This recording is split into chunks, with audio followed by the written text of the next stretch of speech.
Welcome back to the Green Screen, the only UNT sports news show. I'm your host, Evanson Frank Love. And if you didn't already notice, this is our Halloween special. I hope you all remember me by the end of the night, and I don't have to use my memory neuralizer on you guys. Let's start off with football. Our football reporter, Jayden Rudd, he's here in the studio with me. And if you can dodge a wrench, you can dodge a ball. Jayden, how are you feeling today? I'm feeling great, and I would say we definitely dodged the ball this week, but it was another great win for the Mean Green football team as they improved to 7-1 after a 54-20 win over Charlotte 49ers this past weekend in North Carolina.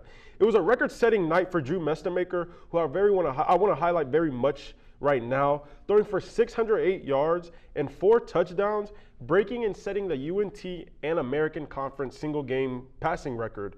Mestemaker threw for 329 yards in that first half, which is the most yards thrown in the first half in the country this year. And to dig into this game a little bit, Coach Morris said last week in last week's presser that they must find a way to not struggle on the road. And in the second half, I do believe the team got that message. After a very slow start in the first half, where it's kind of questionable, the Mean Green was tied with the 49ers 17-7. And it's kind of odd because, you know, the Charlotte 49ers are 1-7 on the year.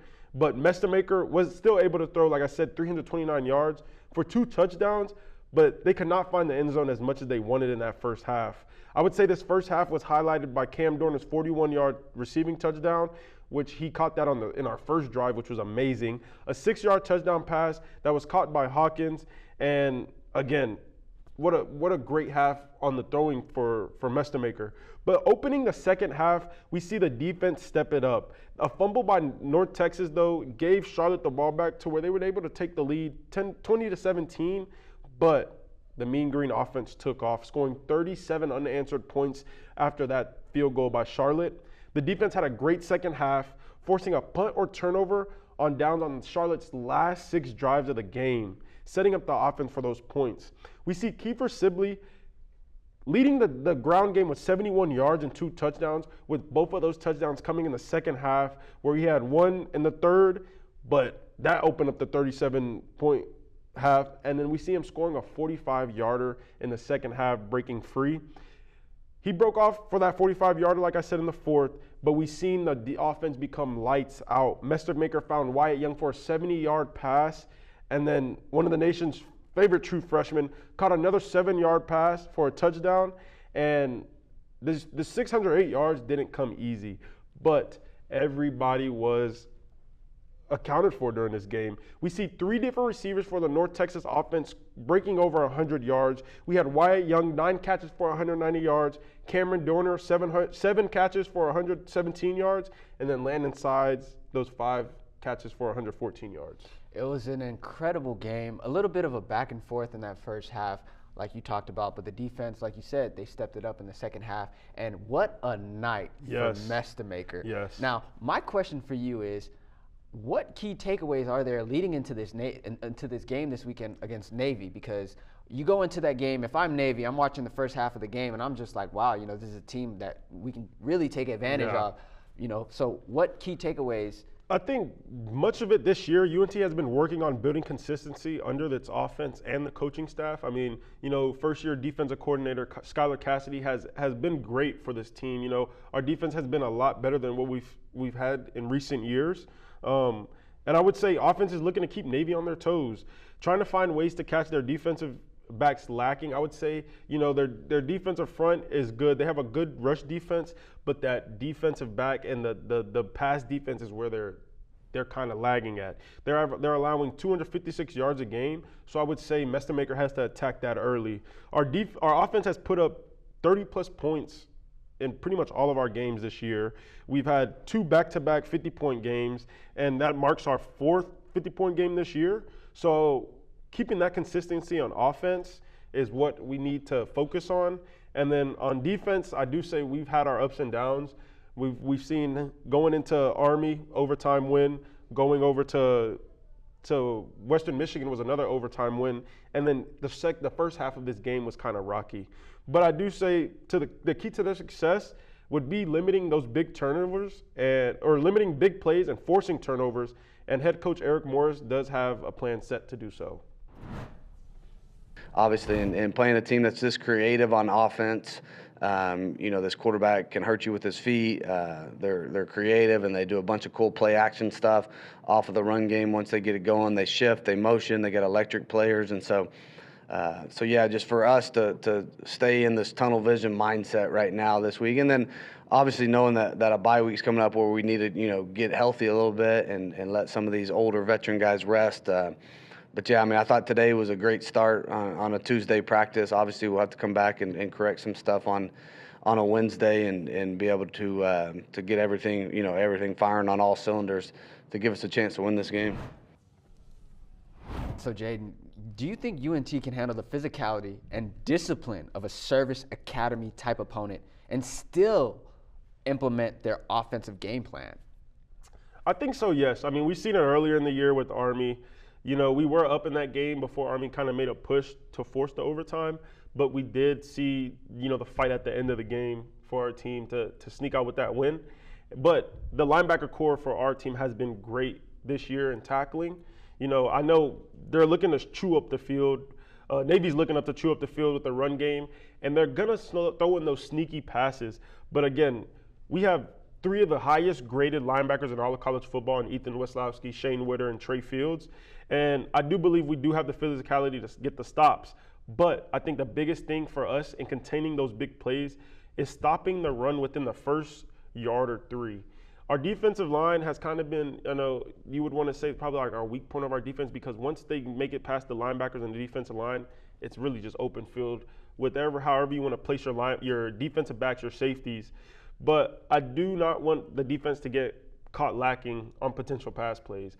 The more they chew up the field, is the less we see the pass plays happen. But if we can force, stops within the first 2 or 3 downs, and it's a 3rd and long, look to see where those pass plays come in. And we're doing great on the turnover margin this year. So I feel like that's where we need to do and what to focus on. Yeah. I think the game versus Army was a little bit of a test because Army and Navy, traditionally, they run similar offenses, yes. Triple option, and the physicality of the service type institutions where the players and defense and offense that they play into, you got to take into account. So them playing against Army was a good way for them to prep for this Navy game. So do you see a UNT victory? I do. I personally do see a UNT victory. It's going to be gritty. It's going to be a great game, a great way to start off, the Saturday slate. But I do have UNT coming out with probably a 36-30 win. Close game. Hopefully we can get a victory. Thank you so much, Jayden Rudd. It seems like you dodged everything, including some of my questions, but that's okay. Let's move on. Moving on with our women's volleyball team. My fellow Men in Black, Baylee, the Spike Dusuau, she's in the studio, and I sent her on a mission. Baylee, how'd that mission go? Yeah, Evanson, I have some good and bad news to report. The good news is that volleyball did great over the weekend. They took down Wichita State in a really close match, winning in the 5th set. But leading that 5th set, they went absolutely crazy with some great performances by Janiyah Jackson and freshman Sydney Soria, who had some just great performances. And then my self-proclaimed game of the week, UNT upset Tulsa 3-1. Simultaneously giving the Hurricanes their first home loss. This was a group effort, and as UNT held Tulsa to their lowest hitting percentage of the season, and multiple players actually recorded in the double digits for digs, attacks, assists, and blocks respectively. They were absolutely supernatural over the weekend, so I might have to look into them a bit. But as for the bad news, we can take a look at that together.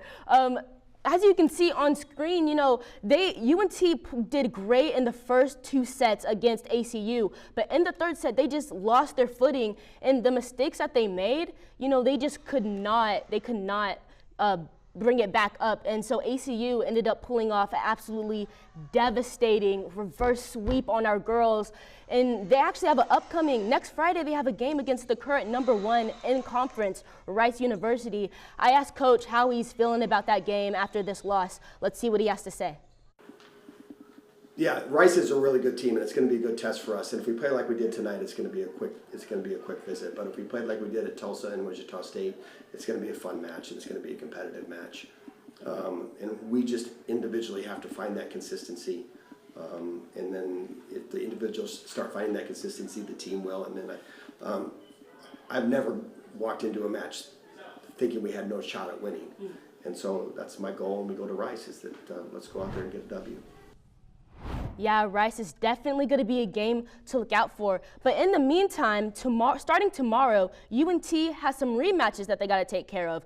So tomorrow at home, UNT is going to face Memphis again. So make sure you guys are there supporting our girls as they hopefully can redeem themselves and take back their turf here at home at the Volleyball Center.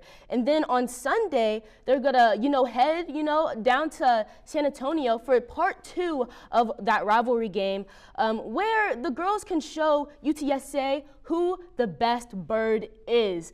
That's going to be the end of my mission report. Back to you, Evanson. Thank you so much, Baylee. We take things very seriously at the agency, and as you can tell, Baylee, she does her job phenomenally. Let's move on to our men's basketball team. Our basketball reporter, Elijah Thomas, he has video footage of our men's scrimmage for our men's basketball team. Let's check it out. UNT basketball started their season against the Louisiana Raisin Cajuns on their home floor here in the Super Pit. It was a tune-up game, but it was a nice view of how this new UNT basketball team looks and feels. UNT basketball plays with a ton of physicality and energy on the defensive side of the ball, holding the Cajuns to 21% shooting in the first half. And that's all led by new head coach Daniel Robinson as he took the stage last night in his first coach game for the Mean Green. I got the chance to ask him how his team prepares to play with such tenacity. When we go live, it's pretty physical. We don't call fouls until we bring officials in on weekends when we scrimmage against ourselves. And so now we need to, obviously they went to the free throw line a lot. They're in a bonus right around the 10-minute mark in the second half. We need to shrink to have a little more discipline with our physicality. So this will give us an opportunity to learn and teach our guys and show them film on areas where we can get better, like being right there on the edge with our physicality, but I'd rather be more on the aggressive side than passive. As he mentioned, they want to be an aggressor, meaning he wants to play as physical as the game allows him to be. But on offense, I noticed the Mean Green led to playoff pace, creating turnovers, pushing the ball up the floor, but in the half court used their bigs at the top of the key, using ball reversals and play with a ton of trust and ball movement. As you see, it results in a three-pointer in this clip.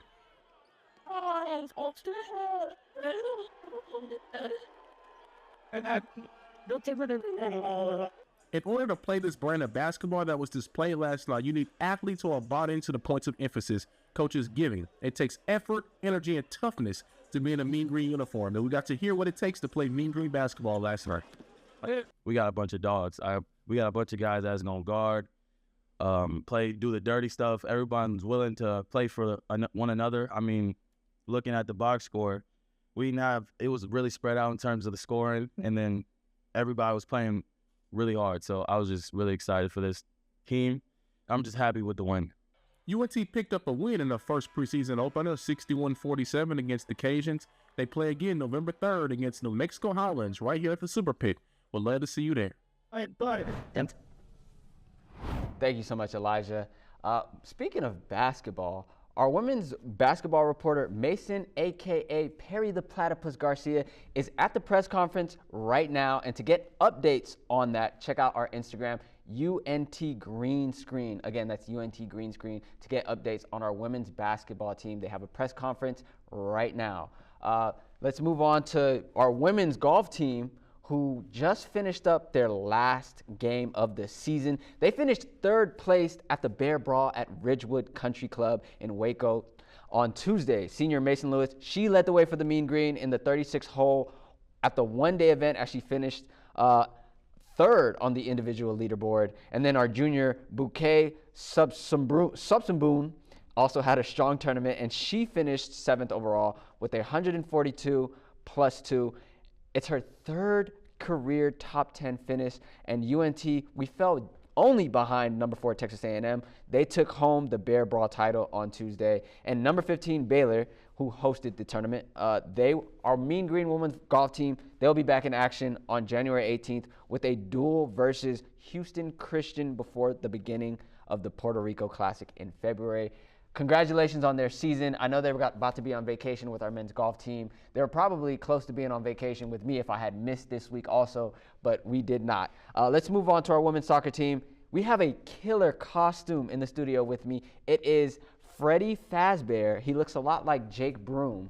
Yo, how are you feeling today, Jake? I'm feeling great, Evanson. How are you feeling today? I'm doing really, really good. That's good. Our I'm Mean glad to Green hear it. soccer team, they took a trip to Florida, and they played USF and FAU. How did they do?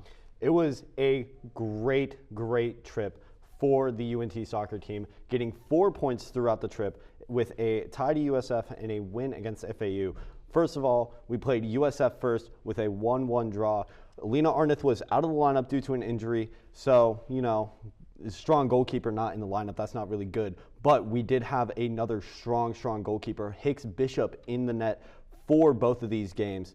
And USF was able to score first in the 41st minute, but the UNT team was able to keep their heads up. How was the team able to stay composed and not allow any more goals from being scored after being down? Well, after being down, you know, you're gonna have a strong time trying to keep it together. But we kept it 1-0, especially with plays from sophomore defender Ella Bushko, who was parked on the goal line and kept the ball out of the goal after goalkeeper Hicks Bishop was out of position. You know, and how were we able to tie the game? You know, that's a hard thing to overcome. You know, being down, your morale might be down. You might think that you need to score a goal, and we were. Mm-hmm. Yeah, so we were able to score a goal and tie this game up from Peyton Renfro, scoring her third career goal to tie late in the second half, assisted from Claire Niedermeyer. We were also able to put up 13 total shots on the night, 8 of which were in the second half, compared to USF putting up 15. And this is just showing like what this UNT team has to offer against anybody. Yeah, and then how did the game versus FAU go? So FAU, we had a great win against FAU. Mia Bernard was on fire and fired one at goal, forcing a save and an own goal in UNT's favor. Sophomore netminder Hicks Bishop was strong, had 4 saves on the night on 4 shots. And, you know, UNT was outshot, which is very rare across the entire season. But FAU had trouble finding the net with only 4 shots on target compared to UNT's 6. And, you know, we have a game tonight against UAB. Now, yes, we do. How important is a win tonight for our Mean Green soccer team? This game is must win if the UNT soccer wants to continue on to playoffs. There is no other option. A tie or a loss will take them out completely. UNT will pull even with a win against UAB, keeping them together with UAB in points. So let's break this down. If South Florida is able to beat FAU, the Mean Green will advance to the 8th seed and will play Memphis in the quarterfinals. But if South Florida ties or loses to FAU, the Mean Green will be the 7th seed and UAB will be the 8th seed. UNT is a very strong team when it comes to clutch moments. We've seen this with ties against Tulsa, Rice, and USF in the past couple weeks to keep playoff hopes alive. Also, UNT has not tied or lost to UAB in Denton ever across the 12 years that they've been playing together, and they lead the series 5-3-2, with the 2 ties coming in the past 2 matchups. This is going to be a beautiful matchup. UAB is searching for a higher seed and more secure promise in playoffs in a hungry UNT team with everything to lose. This is going to be a beautiful game. So make sure you show up, tune in, and be loud for your Mean Green soccer. Must-win situation for our Mean Green soccer team. Can they clutch up? Hopefully that they can. Thank you so much for our updates, Jake. Of course. A little scary having a killer costume up here next to me. It feels like I need some blessings in my life. I guess it's a great thing that Jesus Christ, he's here in the studio with us to give us some updates on our women's tennis team. Jesus, how are we doing? Thanks, Evanson. I don't know about everybody else sitting at home, but I'm feeling incredibly blessed during today's chilly October afternoon. And wrapping up this week was the American Conference Championship for individual play for our UNT women's tennis team. Our UNT tennis team showed up in a big way as Carolina Ladnier made it in the second round in singles before ultimately being defeated by the winner of the singles tournament from the University of Charlotte, Ni Shi. In doubles, Lily Schultz and Lou Shallard defeated their opponents from UTSA in the first round victory that showed a ton of promise. They were ultimately defeated in the quarterfinal by yet again the winner of the doubles tournament from Wichita State, Zhentong Wang and Georgia Rosselli. Next invite, our UNT women will be playing in the Hurricane Invitational in Tulsa, Oklahoma to wrap up the invitational season for our Mean Green. Our women have played incredibly competitively in all of their matchups, and I expect them to do the exact same in this invitational. Jesus Christ. During this entire season, they've played incredibly efficiently, wearing their opponents down over the course of the entire match. I expect them to pull out all stops, including even turning water into wine if they have to. Our Mean Green will continue playing conference competition to prepare for their spring schedule, and I expect UNT's record compared to last season to arise, my son. And back to Evanson Frank Love at the desk. Thank you so much. It's always a blessing to know that you have Jesus Christ not only in your hearts, but in your presence. And I'm just wishing a lot of blessings on all our UNT Mean Green sports teams this upcoming weekend and for the rest of the season and to continue on into the spring season. But what better update to get than from the green screen here in Chilton Studio. I'm your host, Evanson Frank Love. And before I forget, it seems like, hold on. It seems like you all must forget what happened here. If you can just take a look right here at the light, and we'll wipe your memory for you. We'll see you next Thursday.